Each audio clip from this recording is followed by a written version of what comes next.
महानगरपालिकांचा निकाल हाती आलेला आहे. अनेक नगरसेवक निवडून आलेले आहे. मात्र ज्या ठिकाणी आरक्षणाची मर्यादा ओलांडल्या गेलेल्या आहे, अशा पालिकेमध्ये निवडून आलेल्या नगरसेवकावरती जे आहे ते कुठेतरी टांगती तलवार दिसून येते आहे.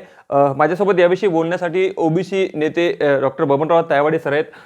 सर, काय सांगणार? नागपूरमध्ये 151 नगरसेवक निवडून आले, ज्यापैकी जे आहे ते जवळपास 40 उमेदवार जे आहे ते ओबीसी कोट्यातून निवडून आलेले आहे. मात्र कुठेतरी आरक्षणाची मर्यादा जी आहे ते नागपूर पालिकेने देखील ओलांडली आहे. राज्यातील ज्या ज्या ठिकाणी आरक्षणाची मर्यादा ओलांडलेली आहे, या निवडून आलेल्या नगरसेवकावर कुठेतरी आता जे आहे ते कोर्टाचा जो निर्णय येईल त्यामुळे कुठेतरी टांगती तलवार जी दिसून येते, यावर काय सांगायचं? नाही, हे संपूर्ण महाराष्ट्राला आणि देशाला सुद्धा माहीत आहे की माननीय सर्वोच्च न्यायालयाने जो निकाल दिलेला होता त्यानुसार एकूण आरक्षण हे 50% वर जाता कामा नये.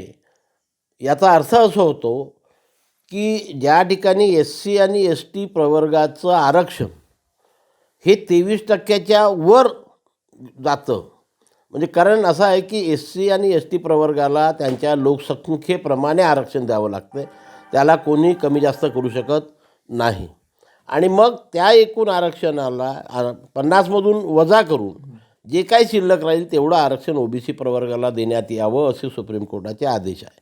आणि त्याप्रमाणे आता ज्या महानगरपालिकांच्या निवडणुका झाल्या त्यामध्ये ते तत्त्व पाळलं गेलेलं नाही. आणि म्हणून ज्या ज्या ठिकाणी SC आणि ST प्रवर्गाला 23% आरक्षण दिल्यानंतर हे आरक्षण 27% OBCला दिलं, त्या ठिकाणी नक्कीच हे आरक्षण 50%च्या वर गेलेलं आहे. जसं नागपूर महानगरपालिकेचं जर उदाहरण घेतलं आपण, तर नागपूरला SC प्रवर्गाला 20% आरक्षण देण्यात आलेलं होतं. STला 8% आरक्षण, म्हणजे एकूण 28% आरक्षण SC आणि STला गेलं. आता हे 50मधनं हे 28 जर वजा केले तर उरतात 22, म्हणजे 22% द्यायला पाहिजे होतं. परंतु ठरल्याप्रमाणे सर्वांना 27% आरक्षण OBCला दिलं, म्हणजेच OBCला 5% आरक्षण जास्त दिलं. त्यामुळे ह्या 7 जागा ह्या जास्त आलेल्या आहेत. आता ह्या 7 जागा ज्या जास्त निवडून आलेल्या आहेत त्यावेळेस सरकारने असं म्हटलं होतं की नंतर आपण सर्वोच्च न्यायालयाच्या निर्देशाचं योग्य ते पालन करू. आता होणाऱ्या या सुनावणीमध्ये सर्वोच्च न्यायालय काय निर्देश देते याकडे आमचं सर्वांचं लक्ष लागून आलेलं आहे. अगदी 21 तारखेला हा निर्णय तर येईलच. मात्र ज्या पद्धतीने जे आहे ते 7 जागा नागपूर पालिकेमध्ये वाढलेला आहे, त्या वाढलेल्या ज्या जागा आहेत ते निवडणुका त्या ठिकाणच्या रद्द होऊ शकतात का, किंवा दुसरं काय प्रक्रिया या ठिकाणी अवलंबली जाऊ शकते? आता असं आहे शक्यता की 2-4 ऑल्टरनेटिव्ह तिथे आहे, किंवा आता सर्वोच्च न्यायालय काय निर्देश देते याच्याकडे सर्वांचं लक्ष लागलेलं आहे. कारण आता 7 जागा ह्या निवडाव्या लागतील. कुठल्या जास्त आल्या, कुठल्या प्रभागामध्ये आपण याच्याकरता नव्याने लॉटरी सिस्टम काढावी लागेल.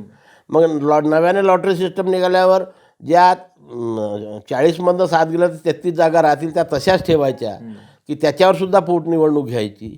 आणि मग पोटनिवडणूक घ्यायची म्हणजे ओपन कॅटेगरी आणि OBC कॅटेगरी दोन्ही कॅटेगरीची घ्यावी शकते. कारण SC STला तुम्ही धक्का लावू शकत नाही.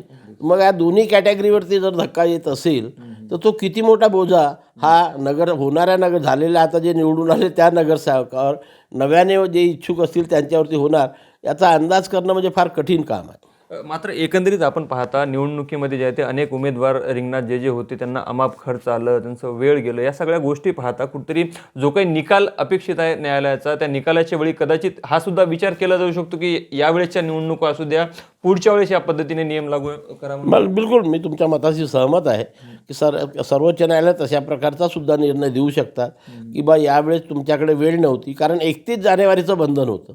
31 जानेवारीचं बंधन असल्यामुळे तेवढ्या काळामध्ये ही संपूर्ण प्रक्रिया करणं सरकारला अशक्य होतं. आणि मग त्यामुळे त्यांनी या निवडणुका घेतल्या. तर जसं नगरपरिषद आणि नगरपंचायतीला त्या निवडणुकीला प्रोटेक्शन मिळालं, त्याचप्रमाणे या महानगरपालिकेच्या निवडणुकीलाही प्रोटेक्शन मिळू शकते.